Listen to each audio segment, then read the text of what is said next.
Wali Kota Bandung, Odet M. Daniel, meninggal dunia pada Jumat 10 Desember 2021.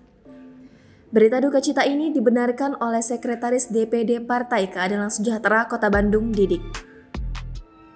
Menurut informasi, Odet sempat pingsan sebelum meninggal dunia.